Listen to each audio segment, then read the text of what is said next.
प्रिय मित्रों, तो लीजिए एक बार हम फिर से मिलते हैं सीएमपीसी यूट्यूब चैनल पर। आप देखिए सीएमपीसी यूट्यूब चैनल पर आपको मैं लगातार आपके लिए जो सेकंड ग्रेड और फर्स्ट ग्रेड का जो मैथमेटिक्स का कोर्स है टीचर बनने के लिए, वो लगातार आपको मैं प्रोवाइड करा रहा हूँ। अब इसके अंदर अभी जो हमारा टॉपिक चल रहा था, हाँ ये ज़रूरी है कि बीच में थोड़ी सी आपकी गैप पड़ गई, लेकिन वापस मैं इसको लगातार कर रहा हूँ और कर दूंगा।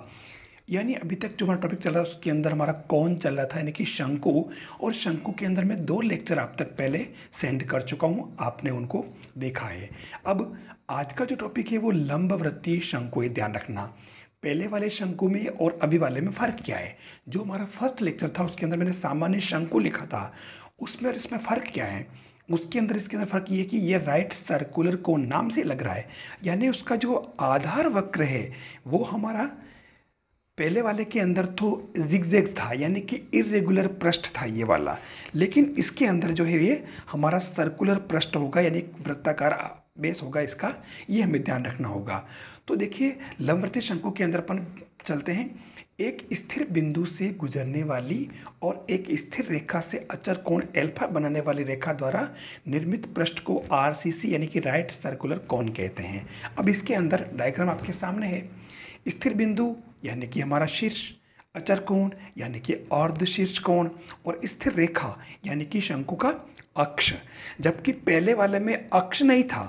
पहले जो फर्स्ट जो लेक्चर था उसके अंदर जो लिया था उसके अंदर हमने ये एक जनक रेखा थी, जो मैंने बताया था कि वो इस तरीके से वो चलती है। ये पॉइंट स्थिर रह करके इस प्रकार से, तो इससे नीचे जो इस पृष्ठ पर जो ऐसा सर्कुलर नहीं बन के और जिगजैग पृष्ठ बन रहा था और इरेगुलर पृष्ठ, ठीक है ना। तो इसलिए आपकी बार यह जनक रेखा ये नहीं होकर के और आपके पास अक्ष को लिया इसके अंदर, ध्यान रखना।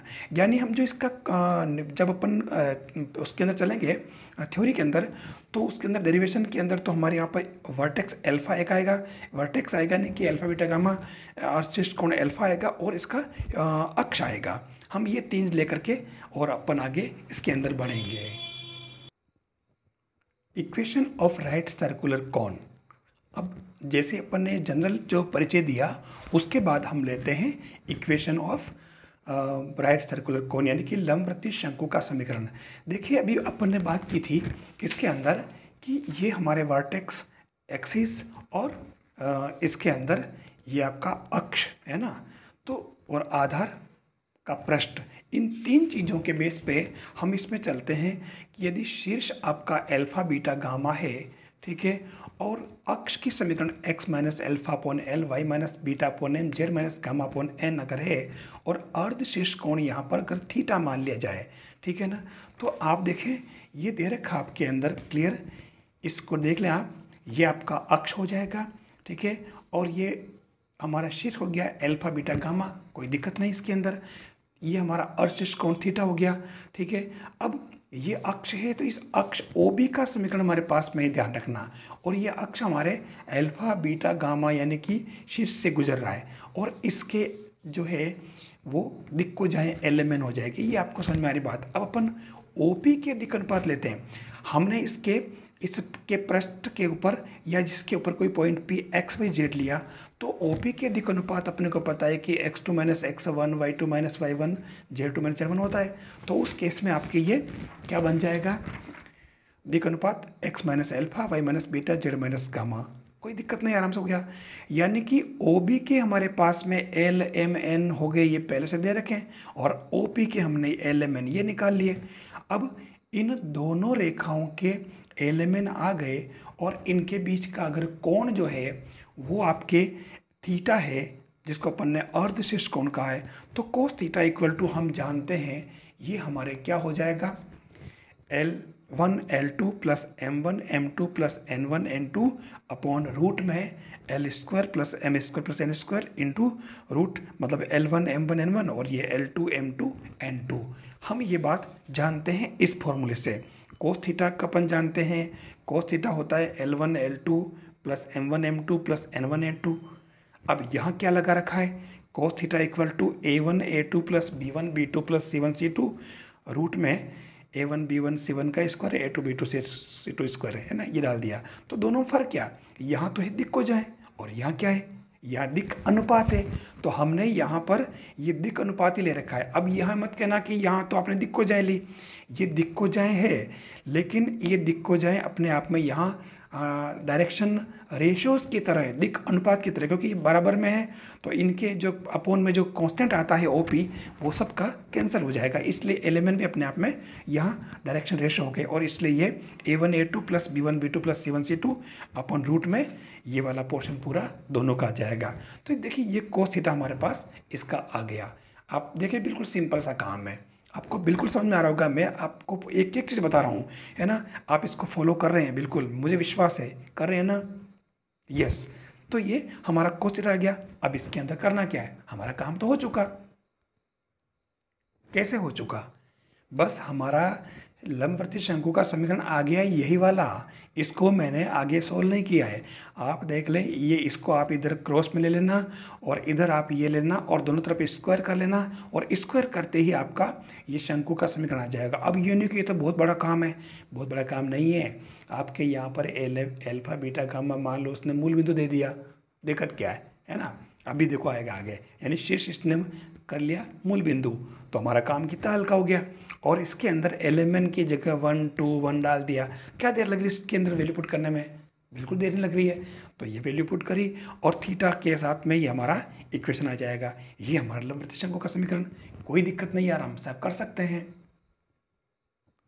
अब लीजिए हम मूल बात पे आ जाते हैं, उस लंबवर्ती शंकु का समीकरण जिसका शीर्ष 0 0 0, लो मैंने यही तो कहा था आपसे कि इसका अगर अल्फा बीटा की गामा की जगह शीर्ष मूल बिंदु हो जाए, ठीक है, और अक्ष आपकी OZ हो जाए और अर्ध शीर्ष कोण आपका अल्फा हो जाए, तो आपके जो अक्ष की समीकरण ये बनेगी, आपको पता है x माइनस अल्फा यानी कि 0, y माइनस बीटा यानी कि 0, z माइनस गामा यानी कि 0, और x अक्ष है तो हमारे मतलब z अक्ष है तो इसका मतलब x के लिए 0, y के लिए 0 LMN और हमारा LM, और ये N1 हो जाएगा। आपको ये ध्यान रखना होगा z अक्ष के लिए। अगर ये x अक्ष होता, ठीक है ना, तो यहाँ 1 होता, यहाँ 0 हो जाता दोनों जगह। अगर ये y अक्ष होता तो यहाँ और यहाँ 0 और यहाँ 1 हो जाता, कोई दिक्कत नहीं। तो अभी मैंने यहाँ 3 कंडीशन डाल रखी है, आप देखना ये तीनों ही कंडीशन आपको याद रखनी है इसके अंदर। तो आपको लंबा चौड़ा कुछ नहीं है, ये आपका किसके लिए, जब आपके z अक्ष हो तब x square plus Y square equal to Z square tan square alpha, ये आपके शंकु का समीकरण। देखिए ये मैंने x y और z बना रखा, और इसका जो शीर्ष है आप देख लीजिए ये मूल बिंदु है। तो शीर्ष जब मूल बिंदु हो तब शंकु इस तरीके का बनेगा, और इस तरह के शंकु का जो समीकरण होगा वो क्या होगा, x square plus Y square equal to Z square tan square alpha. अगर वाई अक्ष हो यानी ये सेम न्यू के होकर यहाँ आ जाए इस प्रकार से, है ना, ये ऐसे अगर ऐसे आ जाए, इस पे आ जाए, तो क्या बन जाएगा, X square plus Z square equal to Y square tan square alpha. और अगर ये एक्स अक्ष पे हो जाए इसी तरीके से सेम, ठीक है ना, ये इस तरीके से अगर ये, तो उस केस में हमारा क्या हो जाएगा, Y square plus Z square equal to X square tan square alpha. अब इसको याद कैसे रखना, देखिए क्वेश्चन जो आते हैं वो इन्हीं में से आते हैं। अभी में ये शंकु वाला पार्ट पूरा हो गया है, तो शंकु और गोले का दोनों का मैं इसके जस्ट बाद जो आएगा आपके एक बेलन हो रहा जाएगा, और बेलन के जस्ट बाद शंकु, गोला और बेलन, इन तीनों से जो आरपीएससी में पिछले वर्षों में क्वेश्चन पूछे गए हैं मैं उनके पेपर सोल्व करवाऊंगा। आप कहीं जाइएगा नहीं, आप इनके तुरंत बाद प्रिपेयर रहें। ये आपका अपना CMPC यूट्यूब चैनल है, आप इसको सब्सक्राइब करें। आप जो मैं ये लेक्चर आपको भेज रहा हूँ उनको आप लाइक करें, यानी वीडियो को लाइक करें और चैनल को सब्सक्राइब करें, और अपने साथियों को भी शेयर करें ताकि इसका सभी को फ़ायदा हो। बिल्कुल मैं आपके लिए ही काम कर रहा हूँ और लगातार करता रहूँगा आपकी मंजिल आपको मिलने तक। तो देखिए इन तीनों में आपको याद कैसे रखना है, अगर जेड अक्ष है तो देखिए Z square tan square alpha X square Y square, अगर वाई अक्ष है तो Y square tan square alpha X square Z square, अगर एक्स अक्ष है तो X square tan square alpha और ये वाई स्क्वायर जेड स्क्वायर। बिल्कुल याद रह जाएगा, आराम से आप कर सकते हैं। समझ में आ रही है ना बात? यस बिल्कुल। तो अब हम इसमें एक तो आपको इसको देखिए, कहीं आप इसको भूल नहीं जाएं, ये जो है बहुत बहुत इम्पोर्टेंट है। अगर शंकु का पार्ट है सिलेबस में, जहाँ जहाँ वहाँ से आज दिन तक किसी भी जो निकाय ने, किसी भी एग्ज़ाम जो बॉडी है उसने इनमें से इस पर क्वेश्चन नहीं छोड़ा है, इसलिए आपको ध्यान रखना होगा। नेक्स्ट आपका जो क्वेश्चन है, देखिए ये वाला क्वेश्चन, यदि किसी लंबवृत्तीय शंकु की 3 परस्पर समकोणिक जनक रेखाएं हो तो उसका अर्थशीर्ष कोण कितना होगा, ये पूछा है। इसमें कुछ भी नहीं दे रखा है, इसने खाली कहा है कि लंबवृत्तीय शंकु और इसकी 3 परस्पर समकोणिक जनक रेखाएं हैं और तो उसका अर्थशीर्ष कोण क्या होगा।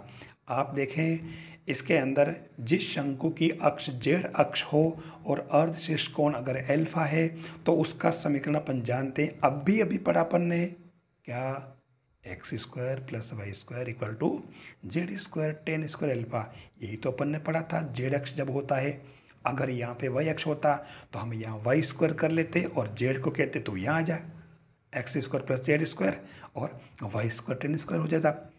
अगर यहाँ एक्स अक्ष होता तो यहाँ एक्स स्क्वायर टेन स्क्वायर आ जाता। अभी अपन ने देखा है।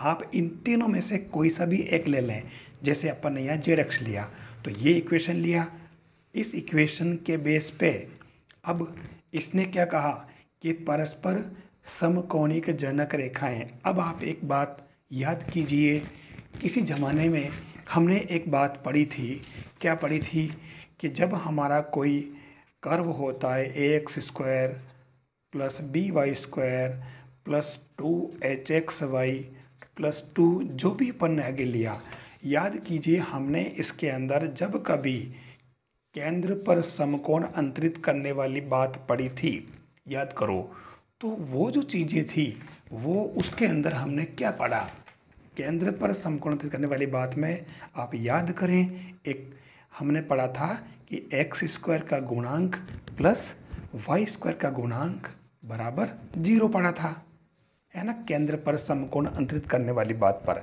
ये आया किससे, जब हमने ये 2D के अंदर एक क्वेश्चन पढ़ा था तो उसके अंदर एक समीकरण आया था, कैसा, A X square plus 2hxy plus B square equal to 0। ये जो समीकरण हमारा था ये क्या बता रहा था, ये बता रहा था दो संयुक्त रेखाओं के समीकरण को बता रहा था। और अगर संयुक्त रेखाओं के समीकरण को ये बता रहा था तो उन दोनों के बीच का कोण जो है हमने क्या पढ़ा था, 2√h square minus A B upon A plus B, ये हमने इसके अंदर पढ़ा था। जब थीटा इक्वल टू आपके 90 डिग्री होता है तो उस केस में आपके ये जो है a plus B equal to 0 आ जाता है, ये आपने पढ़ा है। यानी कि एक्स स्क्वायर का गुणांक प्लस वाई स्क्वायर का गुणांक बराबर 0, कब, जब जो रेखाएं समकोण बनाती है। तो यहाँ अब अगर आप ध्यान से देखें तो 3 परस्पर समकोणिक जनक रेखाएं हैं, तो आपके एक्स स्क्वायर वाई स्क्वायर और जेड स्क्वायर के गुणांकों का योग क्या होना चाहिए, 0 होना चाहिए। तो एक्स स्क्वायर का गुणांक 1, वाई स्क्वायर का गुणांक 1 और जेड स्क्वायर का गुणांक माइनस का 10 स्क्वायर। लीजिए ये पुट किया और ये आपके 10 स्क्वायर इक्वल टू एल्फा, तो ये एल्फा इक्वल टू 10 इनवर्स। ये आपके क्वेश्चन आपको प्रिपेयर कर लेना है। 2 मिनट तो अपन ने पूरे को करने में लगाया, वहाँ तो आपको डायरेक्ट देखते पता चल जाएगा, इसलिए आपको इसको ठीक से समझ लेना है। ये क्वेश्चन बहुत इम्पोर्टेंट है। तो लीजिए अगला जो क्वेश्चन है, यदि x/1 equal to y/2 equal to z/3, ये हमारी एक सरल रेखा है। सरल रेखा का मतलब अक्ष की समीकरण है उस शंकु की जिसका जो आधार कर्व है, यानी कि वो समीकरण जो है शंकु का, ये शंकु का समीकरण है, आधार कर्व नहीं। 5yz minus 8xz minus 3xy equal to 0 के 3 परस्पर समकोणिक जनकों में से एक है, तो अन्य 2 जनकों के समीकरण क्या होंगे। देखिए इसने ये क्वेश्चन पूछा है, एक जनक दे रखा है, ठीक है, और ये शंकु का समीकरण दे रखा है और ये कह रहा है कि वो तीनों परस्पर समकोणिक जनक है। अब एक दे रखा, बाकी 2 निकालने हैं। दिखने में लग रहा है कितना बड़ा भारी क्वेश्चन है, हम कैसे करेंगे, बहुत देर लग जाएगी। अरे कुछ नहीं है, चुटकी वाला काम है, कुछ नहीं है। आपको पता है, अभी भी आपने देखा है कि अगर इसके जो जनक होंगे, क्योंकि अगर आप इसको आप करने बैठेंगे ना इसको यूज़ करके तो आपको बहुत देर लग जाएगी। ठीक है, इसके अंदर क्या किया मैंने, आंसर पहले ही लिख दिए ये, क्योंकि आपके भी तो ऑप्शन में आपके ये दोनों जनकों के समीकरण इसके आंसर है और ये आपके ऑप्शन में होंगे। अब आप पता लगाएं कैसे होगा, कैसे करेंगे आप ये, this this this this this this. आप पहले इसको और इसको देख लीजिए कि ये समकोणिक है कि नहीं है। मतलब आपको पता होगा ये वाली बात, cos theta equal to L1 L2 plus M1 M2 plus N1 N2 होता है। और जब जनक परस्पर ये और ये अगर समकोण है तो कोस π/2 इक्वल टू 0 यानी कि थीटा इक्वल टू π/2 हो जाएगा। यानी कि L1 L2 plus M1 M2 plus N1 N2 क्या हो जाएगा, 0। ये वाला कॉन्सेप्ट जो है हम यूज़ कर लेते हैं इसके अंदर। तो देखिए L1 L2 plus M1 M2 plus N1 N2 equal to 0 आ रहा है, मतलब ये और ये समकोणिक हुआ। अब क्या दिक्कत है इसके अंदर, बिल्कुल। अब इसको चेक करिए, L1 L2 plus M1 M2 plus N1 N2 equal to 0 आ रहा है। ये दोनों कर रखे मैंने, कोई मुश्किल काम नहीं है। इसका मतलब ये भी और ये तीनों ही परस्पर तीन समकोणिक जनक है। आपको इसको हाथ ही नहीं लगाना है, पढ़ा रहना दो उसको, है ना इजी। कितना अच्छा लगा है, क्वेश्चन देखते ही आपके पास सामने आंसर आ रहा है। तो ये इस तरीके आपको ध्यान में रखने होंगे। ये वाला जो क्वेश्चन है, शंकु ax² plus by² plus cz² equal to 0 के व्युत्क्रम शंकु का समीकरण आपको निकालना है, यानी कि रेसिप्रोकल कौन। आपको पता है कि व्युत्क्रम शंकु का जो मानक समीकरण होता है वो क्या होता है, देखिए ये वाला आपको पता है, सेम वही है, खाली ABCFGH ये हमारे कैपिटल हो गए, बाकी तो पूरा वैसा वैसे ही देख लो आप। ax² plus by² plus cz² plus 2fyz 2gzx 2hxy equal to 0। अब आप क्या करें, इससे इसको कंपेयर करें आपको, ठीक है। और कंपेयर करने से पहले आपको ABC और FGH इन कैपिटल लेटर्स की वैल्यू पता होगी, हमने कर रखी पहले। ABC को मैंने ऐसे लिखने के लिए बताया था क्रम से, है ना, ABC। तो जब A है तब BC, B है तो C है और C है तो AB, और फिर माइनस क्या कर रखा, F² G² H², ठीक है। ये आपके पास, अब इसमें FGH तो इसके अंदर है ही नहीं बेचारा, देख लो आप, जो अपन इस पूरे से करते हैं ना सेम, जो ओरिजिनल होता है उसके अंदर ये FGH स्मॉल लेटर में होते हैं। तो YZ ZX और XY वाला तो इसके अंदर है ही नहीं, तो काम खत्म हमारा। ये बिल्कुल देख लो, तो ये FGH 0 हो गए, तो ये हमारे ABC CA AB आ गए, ठीक है। तो ये यहाँ पर ये आ गया, और फिर capital F capital G capital H की बात करें तो ये हमारी वही बात हो गई, YZ ZX और XY ये है, तो ये इसके अंदर है ही नहीं, तो ये हमारे 0 हो गए। तो हमारा काम क्या बचा, हमारा काम कुछ नहीं बचा, बस आपको इससे कंपेयर किया। तो आप देख लो इसके अंदर ये ABC की जगह हमने क्या पुट किया, इन सब में FGH को रख दिया 0 0, और ABC की ये तो पूरा ख़त्म, ये वाला पूरा पोर्शन खत्म हो गया है, बस ये बचा, ये इक्वल टू 0, और ABC की जगह हमने क्या पुट किया, BC CA AB। तो देखो ये BC CA और AB ऐसे ही, और पूरे को ABC से डिवाइड कर दिया, तो x² A plus y² B plus z² C equal to 0। ये तो हमारा हुआ प्रोसेस। और प्रोसेस कितना इजी है, कितना इजी प्रोसेस है, आप देखिए। अब यहाँ पर अगर आप प्रोसेस भूल भी जाएं, हालांकि भूलने जैसा है नहीं और भूलना भी नहीं है, फिर भी आप ध्यान से देखें, A B और C है ना, ये जो हमारा A B और C है, आप ध्यान से देखें, इसकी जगह हमारे ये क्या आ गया, 1/1/1 में आ गए ABC। क्यों, क्योंकि ध्यान से देखा जाए तो इसने रेसिप्रोकल कौन का पूछा है, तो यहाँ जो गुणांक होते हैं उनको आप अपोन में भेज दें, क्योंकि हो सकता है वो यहाँ पर 2x/y 2 3 और 4 डाल दें, तो आपको ये 2 3 4 आपको यहाँ डाल देना, और इससे आपके रेसिप्रोकल कौन का इक्वेशन आ जाएगा, है ना इजी। ये तरीका आपको ध्यान रखना है। अच्छा एक बात कर दूँ, मैं बार बार एक ही बात रिपीट कर रहा हूँ कि आपको जो चीज़ें मैं आपको दे रहा हूँ इस कोन के अंदर है। देखिए, आप भले आप पिछले पेपर उठा के देख लेना, वैसे मैं पेपर सोल्व करवाऊँगा आपको, पेपर सोल्व करवाऊँगा। इस 2 लेक्चर इसके बाद एक बेलन का और है, वो बेलन का एक लेक्चर और हो जाए, उसके बाद मैं डायरेक्ट इन तीनों गोला, बेलन और शंकु पर जो क्वेश्चन पूछे गए हैं आरपीएससी में, मैं उन पर क्वेश्चन दूंगा। आपको बराबर तैयार रहना इसके लिए, ठीक है। तो ये वाला आपके कंप्लीट है। अब आप देखें अगला वाला जो क्वेश्चन मैंने एक और लिया है, वो क्वेश्चन क्या है, ये देखिए। इसने क्या कहा, सिद्ध कीजिए कि शंकु A X square plus B Y square plus C Z square plus 2 ux plus 2 vy plus 2 wz प्लस डी इक्वल टू 0 के 3 परस्पर समकोणिक स्पर्श समतल होंगे। और कब होंगे, यदि आपके B C plus C A plus A B equal to क्या आ जाए, F square plus G square plus H square. पहली बात तो 3 परस्पर समकोणिक स्पर्श समतल होने के लिए आप इस बात को डायरेक्ट याद रखें।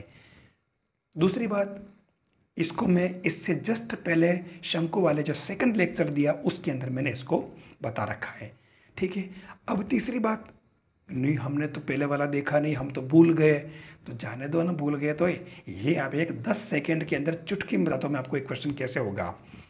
आप ध्यान से देखें, ये जो इक्वेशन आपके पास दे रखा है ये वाला, ये आप जानते हैं। अब आपको पता होगा कि दिए गए शंकु के 3 परस्पर लंबवत स्पर्श समतल होंगे। अब लंबवत स्पर्श समतल होंगे यदि उसके व्युत्क्रम शंकु के 3 परस्पर लंबवत जनक है।